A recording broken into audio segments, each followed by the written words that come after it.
Welcome. All right, Rachel's here. We're going to get started. So welcome everyone. It's good to see some familiar faces, and I would love to welcome you all to the playground. So I know some folks have playgrounded with us before. Some folks, this might be your first playground, but I'm excited you're here.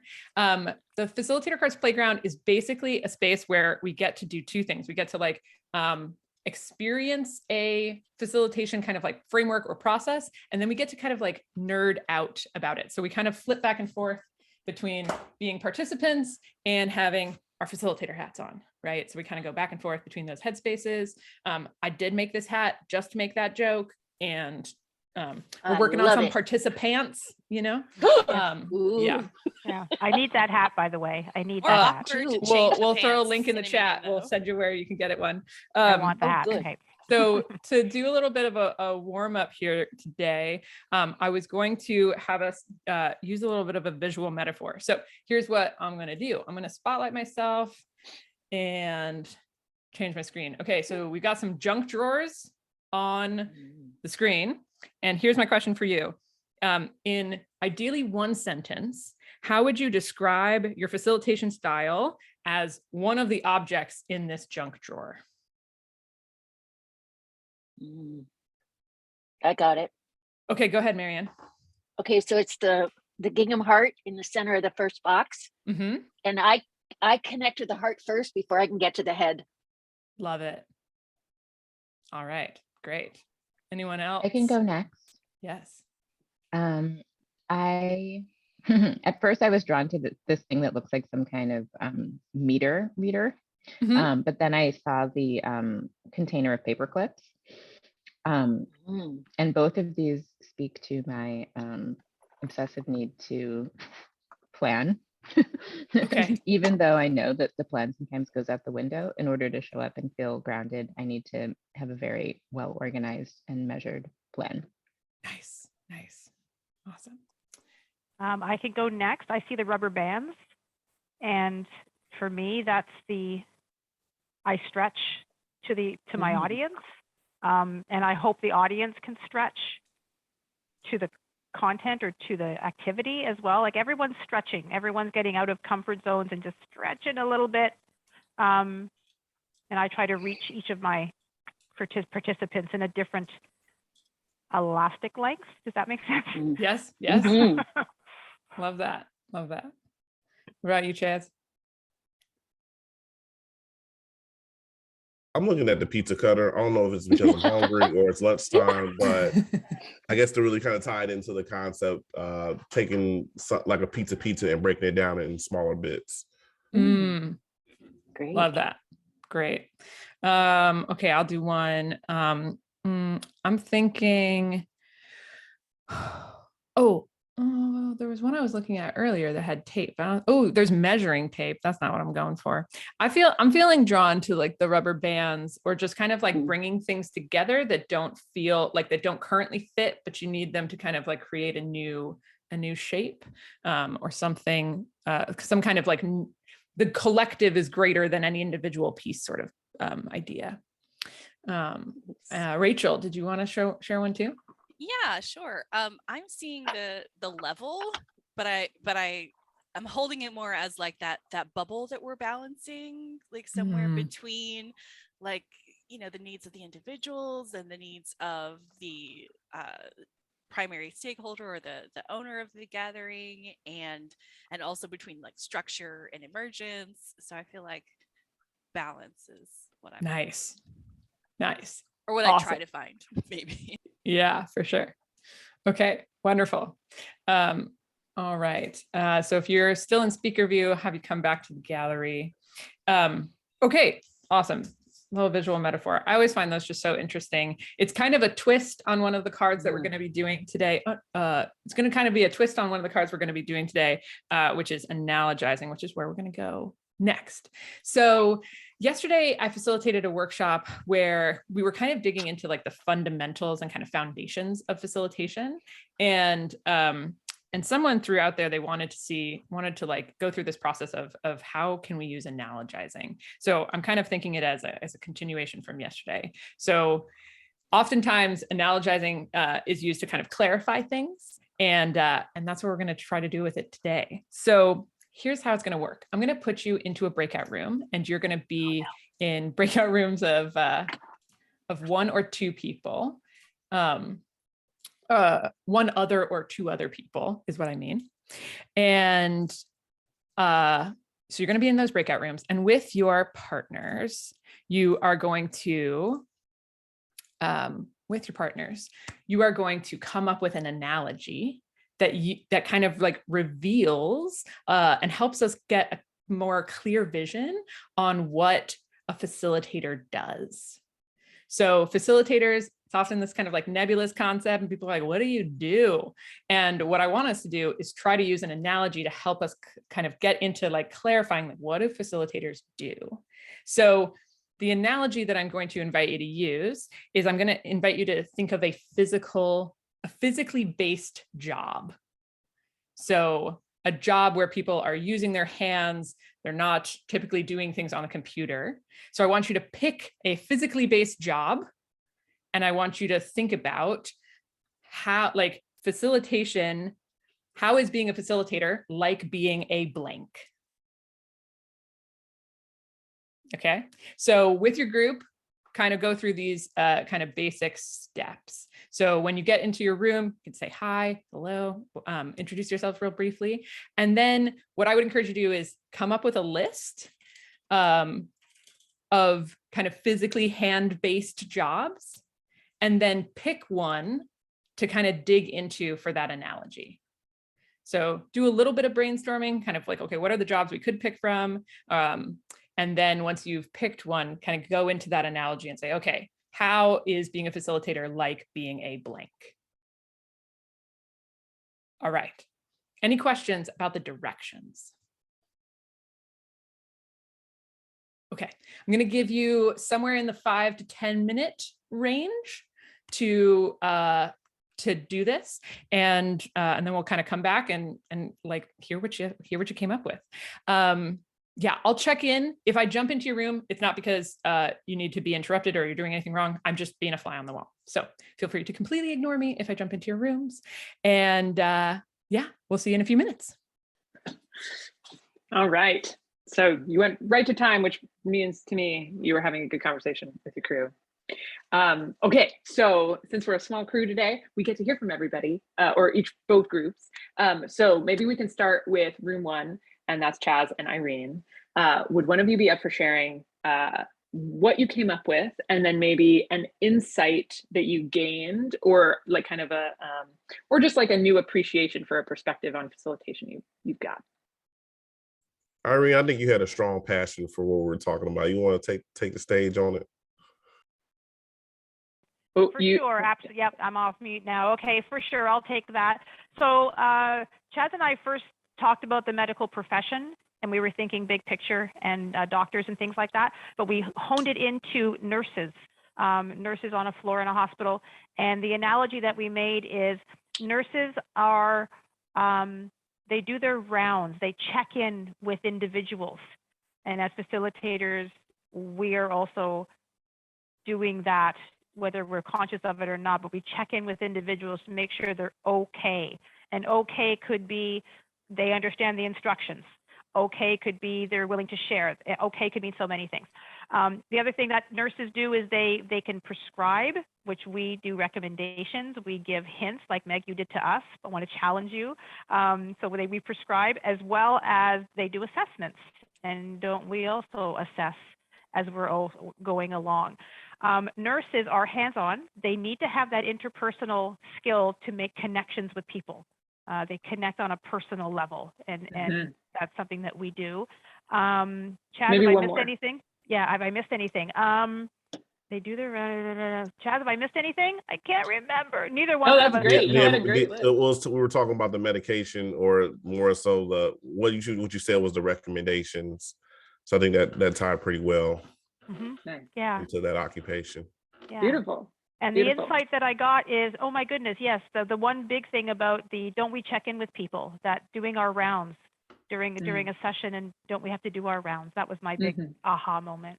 Love that. Love it.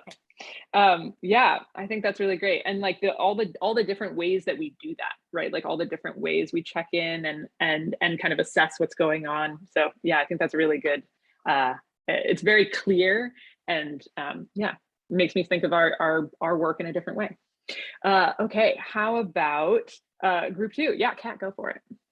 Yeah, we had a lot of fun with this, ran totally out of time. And we picked that being a facilitator is like being a bridge builder. And because ... we're not doing the traveling, but we help you get from point A to point B. We help people rise above the day-to-day. Like if the water is the day-to-day, we help them rise above that. We're responsible for the safety of the people going on that bridge. We bring knowledge of unseen mechanisms. We follow the blueprints. We have different tools in our toolbox. And every group has different raw materials. Like every project has like a unique set of needs. And like different environments you're building in too. Yeah. Love that. That was fun. Do you feel like it changed or enhanced a perspective you have on facilitation by talking about it in this way? I will say I liked that in the first step of the activity where it was actually just to make a list of different options. I think that can give a feeling of expansion to facilitation, because even though we had very different things, we could see how they each applied. And we had stuff like football coach and yoga instructor and like archaeologist and carpenter. And so like you can see like all these different metaphors for ways that it's like facilitation. Cool. Okay, great. Okay, cool. So so that's analogizing, and I want us to kind of move into, so this is the like part of the playground where we don't usually get to do this as participants, which is just like putting on our facilitator hats and thinking like, okay, what was that process like? What tweaks could we make to it? What extra instructions or less instructions would have made it more helpful? Any insights on the kind of like meta level that you have from doing that process? And since we're a small crew, you could just unmute to share. I think we could be something. I think it would have been helpful to, we started the list by saying them out loud. And I think if we had just gone like, everybody, let's just drop in the chat, see how many you can get out in the chat, that might have been more time effective and enabled a little more divergence on ideas. Because we started talking about why that was a thing before we got to finishing the list. So that's a thought. Yeah, I think that's a great idea. And it's not to me, like Kat's insight of like, wow, a lot of these could work, can still apply. Like you can still get that insight, but you can cut that beginning time down probably, 50%, 100%. And I was thinking, as Chaz and I got to the end of our conversation, we both laughed and said, did either one of us write anything down? Because neither one of us wrote anything down. So we were, when the time, though, the last 1 minute was ticking away, we were not frantically, but we were quickly going, okay, what did we say? We said this, we said this, we said this. So I wonder, I know the people that I work with, which we work with a lot of leaders, I think I would give an instruction to write it down and make sure you've got somebody who's written it down who can present back. That would be my only, Yeah, Kat did a great job for us, like taking, and I don't know if that was part of the instructions, but she just immediately took the reins and was our scribe. Yeah, this is where it's like a full disclosure. It wasn't, but it should have been. Like it wasn't, but it should have been. Notes. Well, which is great, but like on, on the facilitator card, like it has props on purpose, right? So like paper and pen is the props usually for this activity, and I think that you all experienced the why. That was not intentional, but I do want to say, like, you experienced the why behind it, which is like the report out, and maybe even just the feeling of satisfaction of like, look where we got to, I think happens more with the writing down. What I like to, sorry, resonates for me. Especially when it's such a fast-paced discussion, to be able to go, oh wait, look, there's a thing, there's what we got. Yeah. Go ahead, Irene. In my organization, we just launched a emerging leaders program, farm team training program. And I'm recognizing this activity is about facilitators. You directed us as facilitators, but boy, could this just layer into how do you see yourself as a fill in the blank with Absolutely. a hands-on job? Awesome, just amazing. So I just, all these little things are going off in my head now. Yeah. Yeah. Even like I was like, another thing you could do is if you wanted to do like a team, like you know, like there's a particular department or whatever, like we want our team to look like, you know, this, right? Or we want to be, and it could be a sports team, but you could also think of like what other like groups of people work together to make something happen, right? And it's like, why I really want to play the role of a coach, or I really want to play the role of like the you know, whatever it is. Analogizing can go so many places. Yeah, go ahead, Kat. It would be really awesome, thinking of like the example Irene gave and you just gave for something like this, if we someday, and it doesn't have to be today or whatever, like had a chance to like take 5 minutes as a group and like brainstorm like a list of various prompts for a card like this one. Because sometimes like I love the cards, but sometimes it's like coming up with the prompt is like I'll be like spinning like a rabbit hole for like half an hour. Whereas like I think brainstorming together across like our different focus areas of our work, it could be really fun as a group to be like, what are prompts that like Chaz could use for this, or that Irene could use for a group that's doing this, and we could get a lot really quickly. Yeah. I'm thinking if we should do that right now. Well, here's what we can do. I would say like we could give it its like full expansiveness in like maybe another time, or just like that as an idea of a thing we could do is just like, we're going to be generating prompts, but it's also like this perfect segue into the next thing that we're going to do, because kind of how we're going to use 100 ideas, which is the next thing we're going to do. So okay, so here's what yeah, it could be a future playground for sure. So I'll just throw it out there for a moment with analogizing.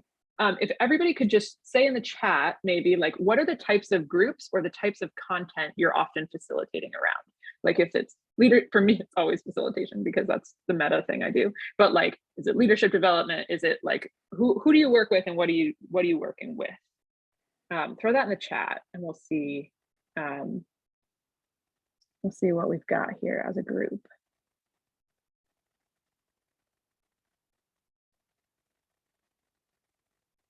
And Marianne, I know you're on a phone, so if it's easier to say it out loud, you can do that too.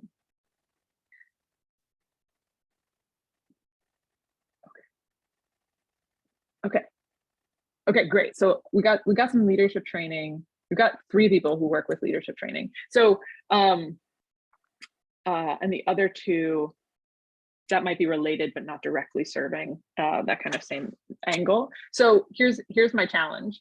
We're going to take the next 2 minutes to think about what prompts could you use for analogizing within the context of leadership training.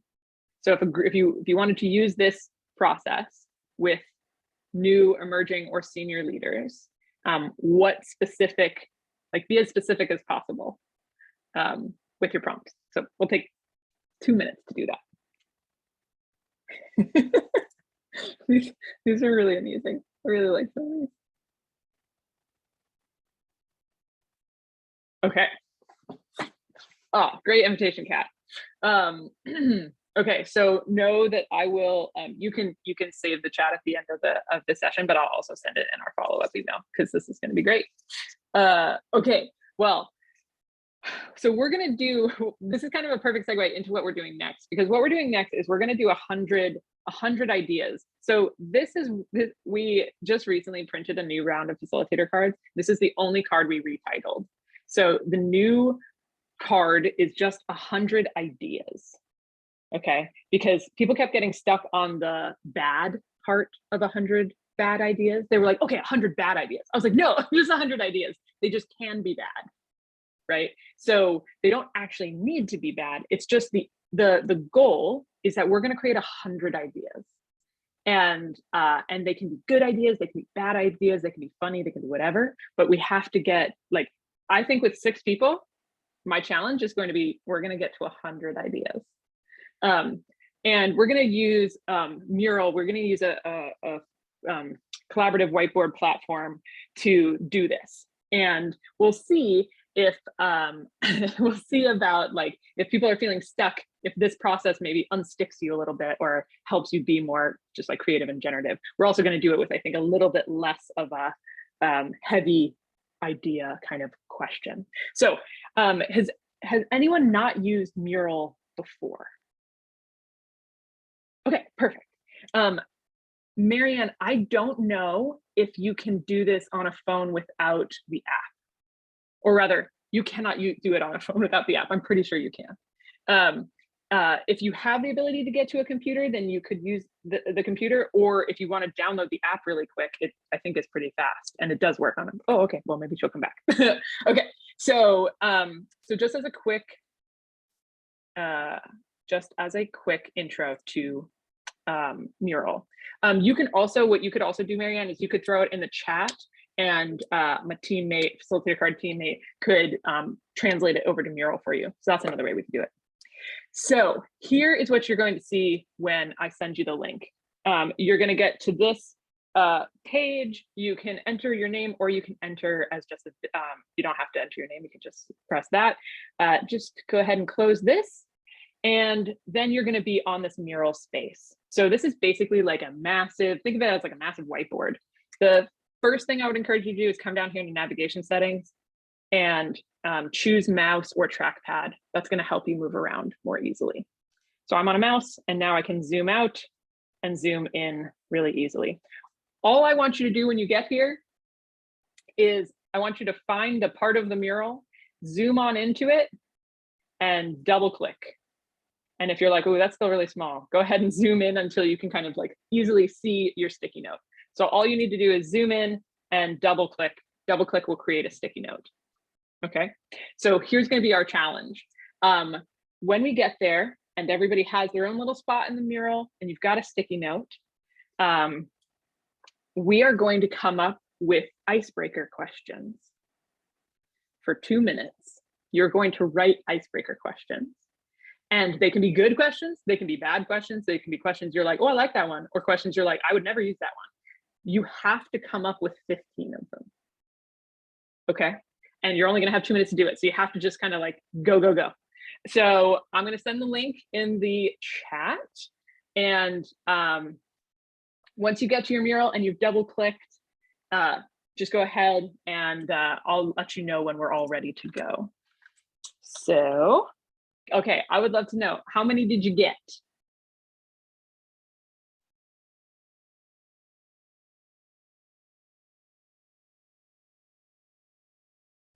I got 12. Amazing. 14. 14. 5. Okay. 11. 11. 6. 6. All right. Okay. So we didn't quite get to 100, but okay. Did anyone come up with one that they were like, where did that question come from? I really like that I wrote that, or I'm just like dumbfounded that I wrote one that is, I hate peas because. I don't know. I wrote, why. when was the last time you washed your hair? Love it. Love the specificity, not showered. No, Off washed your hair. Yeah. That's a good one. That's a good one. Any others? Any other ones jump out? I went a little dark. Have you ever been to prison? Okay. Whoa. Yeah. I don't know where that came Different. from. Different type of question. Because they can be good. They don't have to be questions you would use. I don't know. I would never use. I would hate peas. I don't hate peas. Kat. One that I liked when you said, especially what's something that you've never been asked before? Yeah. I liked that prompt. I just wanted to mention that. And 2 that I liked were, who or what made you laugh lately? And what's your go-to snack lately? Nice. Chaz. Yeah, I asked Star Wars or Star Trek. Star Wars or Star Trek. I really like the lately. I just want to throw that out there, Kat. A thank you for that. like I think I had best in one or two of these, which just has a necessary weight to it. Lately is great.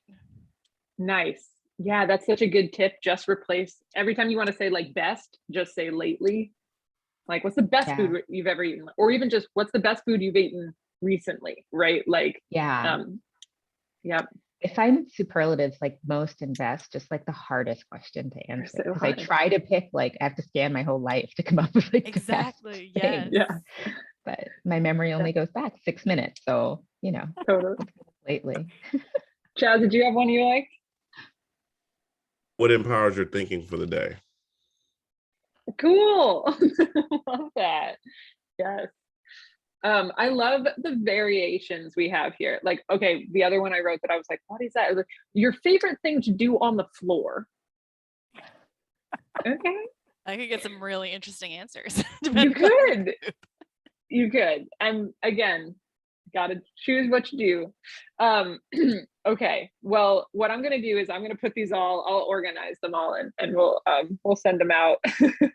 Maybe we'll make a highlight reel of some new ones. What was that process like for folks of just like having to come up with, trying to come up with 15 ideas in 2 minutes? I Fun. wish we had 3 minutes. Challenging. I like Okay. having music when I pump out ideas. So maybe if I Okay. would have had music in the background, I probably would have stimulated some more creative thinking. For the folks who had under 10, did you write bad ones, or were you trying to always come up with one that you're like, that's a decent question? Did you write bad ones? Like questions you're just like, I would never ask that. Like somebody said, how are you? And I'm like I wouldn't personally ask that as an icebreaker, but like it's a good just like go-to question sort of thing. It was fun. I don't know why, but my brain went like silly mode. It didn't go into, we would actually use this question. Let's just get as ridiculous as possible. I don't know why my brain went in that direction, but I know some people, you know, if I would do this in my organization, those sarcastic, silly people, they would love this. They would just take it off the charts. Mm-hmm. Okay, interesting. Yeah. I definitely found myself, and I got 12, but I found myself, they're questions I might plausibly ask. So even though there's like the wash your hair question, it wasn't the showered question, which felt like a question that I wouldn't ask. Like, so I think there was some degree of filtering that I was doing. Of filtering. Yeah. Yeah. Yep. Interesting. So, any reflections about this as a process? I love having my own space to work on. Like as I mentioned before, like I just kept looking at people's stuff in the chat. I was like, oh, that's so good. Oh, mine's not gonna be good enough. No, delete. But when I had my own space, I was just like, oh, okay, I'll just be in my own little world. Bye, Jazz. Bye, Jazz. Yeah. Okay. Interesting. So just even having like things in the chat, that was also just like it's increasing that level of filter. Yeah. Irene, you gotta go too. Sorry, I thought you were waving goodbye. Yeah, I am. So I have to jump off. Nice meeting everybody, but I gotta go facilitate. So I gotta jump off. Bye-bye. Bye, good luck. Thank you. And then there were 3 or 4 of us. Okay, so having your own space, even more secluded from the chat might have also helped even more. Yeah, with the chat there was a lot of every time something popped up I was looking at it for sure. I also have ADHD, but I know a lot of people do. So yes, it's a good assumption to not like build for ADHD rather than yeah, for sure. Yeah, it's interesting to hear you say that, Rachel, because once we got to the mural, I just completely ignored Zoom and the chat.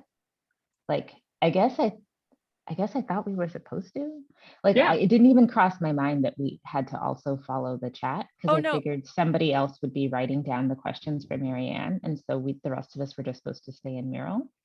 Sorry, I guess that's what I meant. That's what I did. I meant as opposed to last time when we brainstormed in the chat. That was Oh. distracting. That was, I was like, Nice. I see what you two mean. answers. Sorry about that. That was Yes. Mhm, Oh, mhm. no, I love that. We're tying together those two experiences of like, okay, let's just come up with ideas for analogizing versus how this one went. That's Mhm. what you were speaking to, like the analogizing. You're like, oh, mine's not going to be as good, or like you were watching them as they came. Yes, coming in. exactly. Exactly. Yeah. This one I did go over to mural and I was in my own space and did not come back and visit the chat. Yeah. So yeah. Yeah, it is confusing or distracting when other things are coming in the chat and you want to read them.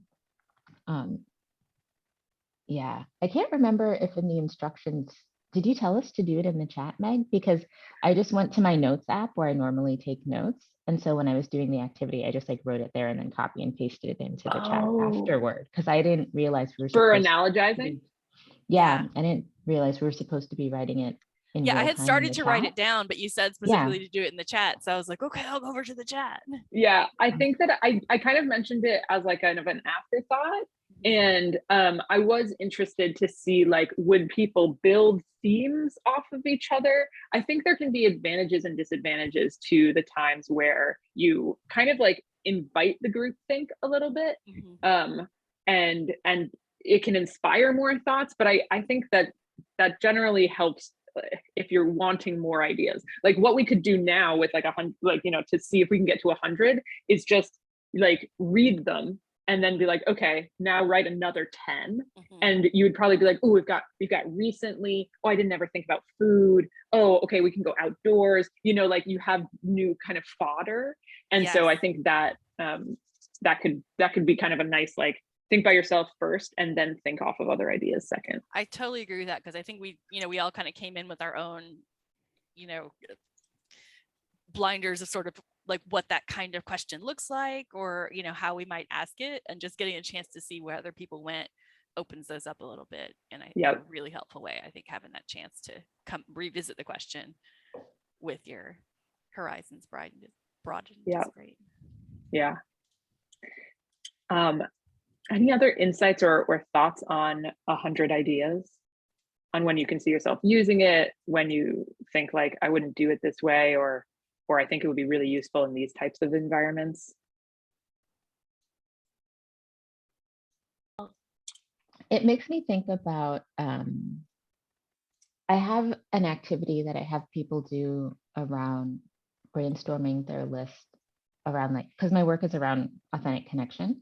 And one of the writing activities I have them do is brainstorming a list of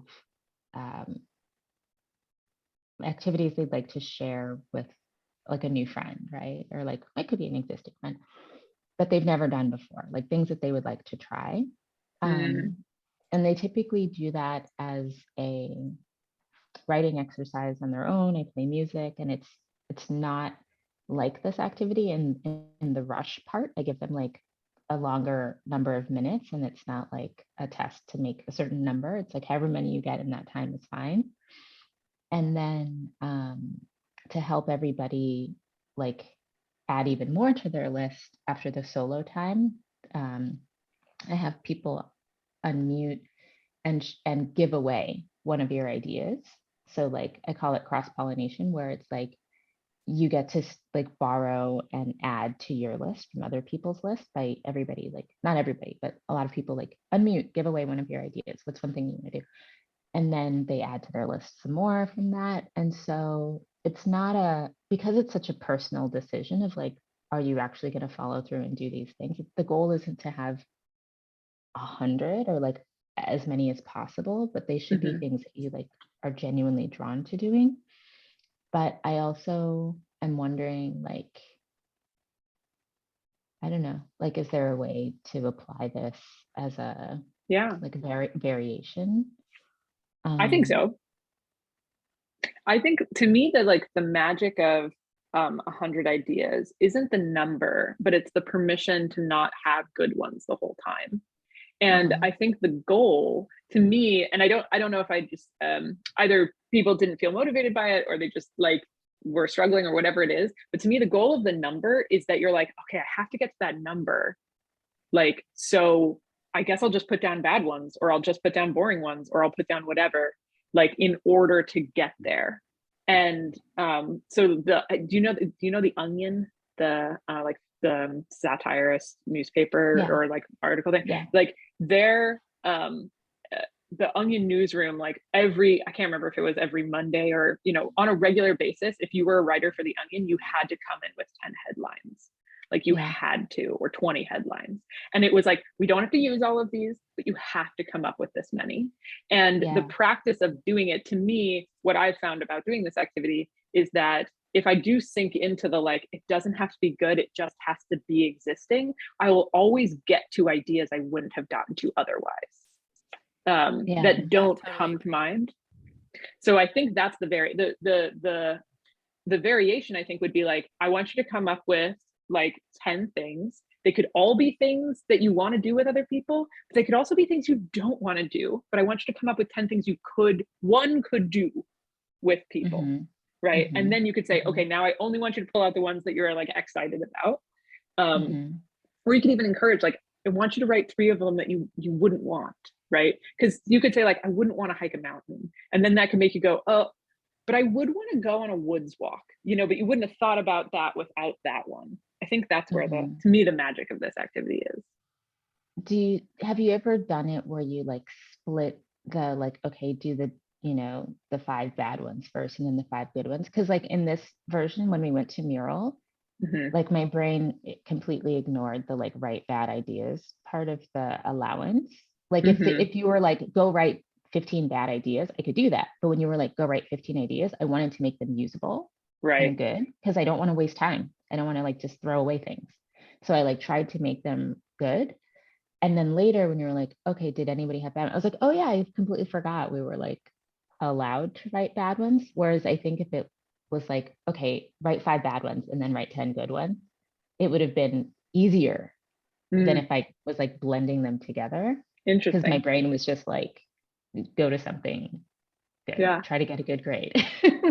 Yeah, I know we're so prone to that. What do you think, Rachel? Do you think that splitting them would have been helpful, or do you think so there's kind of the like splitting them, or even the like bad first then good? What do you think?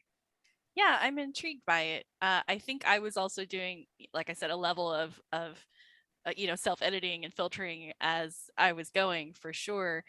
And there is something really liberating about the bad ideas first. Like the washing your hair Yeah. came early. Like I wouldn't use that, but then but a question I might use, I came up with later, which was like, what's on your feet right now?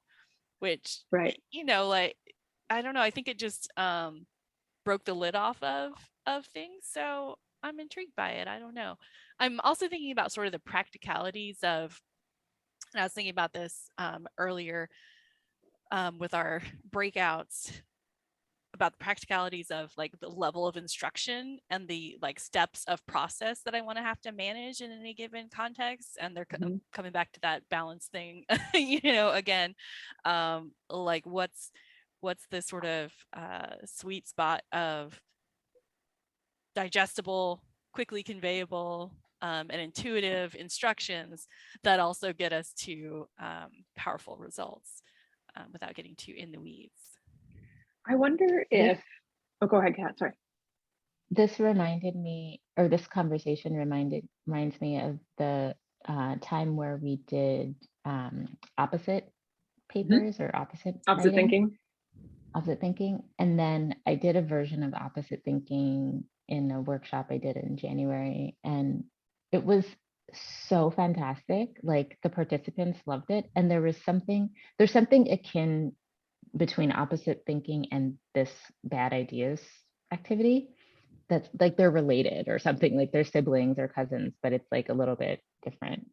Yeah, I think I absolutely think so. One thing I'm thinking about too is if I hadn't said good or bad ideas at any point in the instructions, if I had just said, we're going to come up with 100 ideas Another way we could have done this, which I thought about, but we didn't set it up for, is to have 100 sticky notes ready to go and be like, we have to fill these.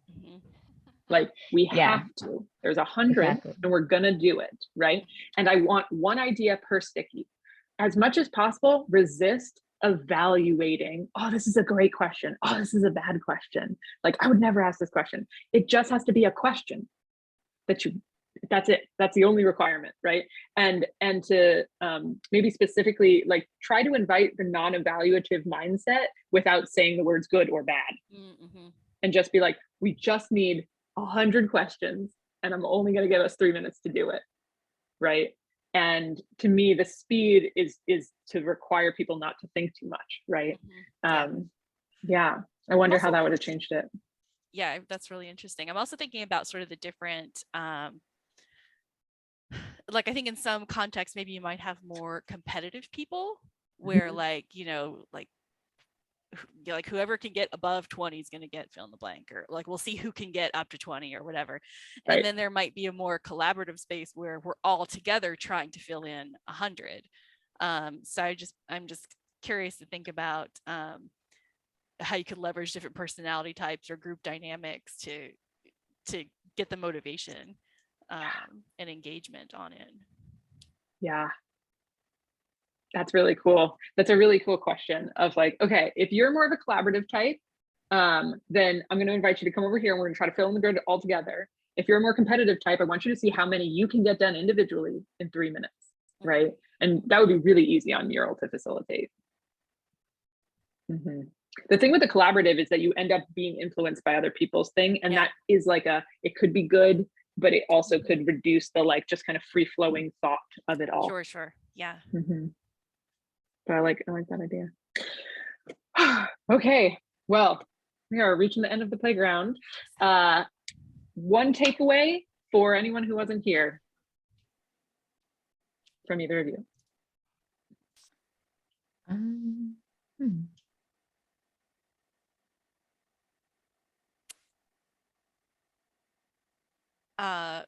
Yeah, my takeaway I think is volume makes room for creativity and divergent thinking. Yeah. And I guess my takeaway is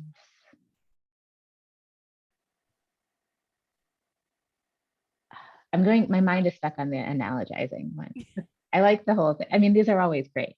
I like the whole thing, but I felt like the analogizing. I love just, that. There was a lot of room for exploration there. And I think like you could build an entire hour just around like versions of analogizing. 100%. 100%. Absolutely. Yeah, I totally agree. And yeah, thank you. My takeaway is also like, this was a smaller session than some of these have been. And it was also like really nice to get to hear from folks over and over again and like get to have kind of like a single or more singular experience as a group. So that was just interesting for me.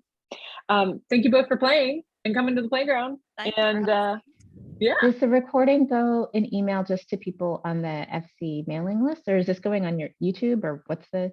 It goes on YouTube. I don't think that many people watch the full recordings. Like there's not that many people who are like, you know what I want to do right now is I want to watch an hour of people doing a facilitation. But it does go on the YouTube channel. And we only send the link out to the people who registered. So like if you subscribe to the YouTube channel, you'll see it go up. But I think most of the only people who watch them are the people who are like, I wanted to come and I couldn't. So, yep. Cool. I have about 8,000 of those YouTube videos in general. That's why I try to come, because I never watch the ones that I didn't come to. Yeah. Somebody the other day like messaged me and was like, I'm like 90% through it and I want this resource. And I was just like, cool, absolutely. Right, amazing. Good for you. Yeah. Thanks, one person making all the way through the 59-minute recording. So if you're watching, hello, and let us know who you are. All right. Thanks for coming. Wonderful hanging out with you both. Bye. Bye. See ya.